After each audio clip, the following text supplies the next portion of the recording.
আমি কালকে একটা ভিডিও আপলোড করেছি যেখানে আমি বলেছি যে যারা যারা সরকারি চাকরির জন্য প্রস্তুতি নিতে চাও ক্লাস 12-এর পর থেকে একদম শুরু, যারা করছে তাদের আমি বলছি না, কিন্তু যারা শুরুর দিক থেকে একদম নতুনভাবে শুরু করতে চাও তাদের আমি যে পুরো বিনামূল্যে অনেকটাই প্রস্তুত করতে পারি বা ইচ্ছা আছে করার। তো সেটা কিন্তু তার জন্য কিছু ইনফরমেশান আমি সেখানে বলিনি। যে প্রথমত আমার বাড়ি বিরা জয়পুর এলাকায়, ঠিক আছে? তো যারা যারা বিরা বা দত্তপুর এরকম জায়গায় থাকেন, যারা আমার বাড়িতে আসতে পারবেন, এটা হয়তো তাদেরই সুবিধা হবে। কারণ অনেকে ভিডিওটা দেখার পর আমাকে মেসেজ করেছে যে এরকম হয় যে, আমি অনেক বলতে দুজনকে ধরি, ঠিক আছে? কারণ দুজনের মেসেজ এসছে। আমি জানি না আরও কে করবে কি করবে না, অপেক্ষায় বসে আছি কবে করে। তো আমার বাড়ি বিরাট চত্বরের মধ্যে। তো যারা যারা বিরার আশেপাশে আছেন, দত্তপুরের আশেপাশে আছেন, তারা আমার বাড়িতে সহজেই চলে আসতে পারবে, যেহেতু বিনামূল্যে। তো আমার তো সেখানে যাওয়ার সময় হয়ে উঠবে না, তো আপনাদের একটু কষ্ট করে আসতে হবে, ঠিক আছে?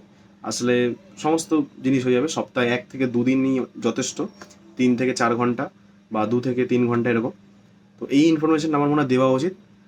তো আমি আগের দিনে ভিডিওটা এটা বলতে পারিনি, তো এবারও আমি নিচে আবার নাম্বার দিয়ে দেবো, তো সেই নাম্বারে কন্ট্যাক্ট করবেন। আর আমার বাড়ি বিরা জয়পুর, বিরা বা দত্তপুর। আমার বাড়ি হচ্ছে বিরা আর দত্তপুরের মাঝখানে একটা জায়গায়। তো আপনি বিরা থেকেও আসতে পারেন, আপনি দত্তপুর থেকেও আসতে পারেন। তো এই ভিডিওটা যারা বিরা বা দত্তপুর এলাকা থেকে দেখছো তারা একটুখানি শেয়ার করো। যারা যারা পড়তে চায়, যারা যারা প্র্যাকটিস করতে চায়, তারা তোমরা আসতে পারো। ওয়েলকাম সবাইকে। আর আপনারা যথেষ্ট ভালোবাসা দেখিয়েছেন, আমি বলছি আরেকটু দেখান, আরেকটু শেয়ার করুন। আপনাদের আশেপাশে যারা 12 পাস হয়ে উঠলো তাদের আপনারা জিজ্ঞেস করুন যে ওরা কী করতে চায়, আপনার ভাই বোনই হবে। হ্যাঁ, যদি বলে অন্যান্য কাজ তাহলে ঠিক আছে, কিন্তু যদি ভাবে যে সরকারি চাকরির প্রস্তুতি নেবে, তবে আমার ঠিকানা দিতেই পারেন, ঠিক আছে? বিনামূল্যে শেখানো হচ্ছে, তারা অন্যান্য ইনস্টিটিউশন আছে সেখানেও ভর্তি হতে পারে।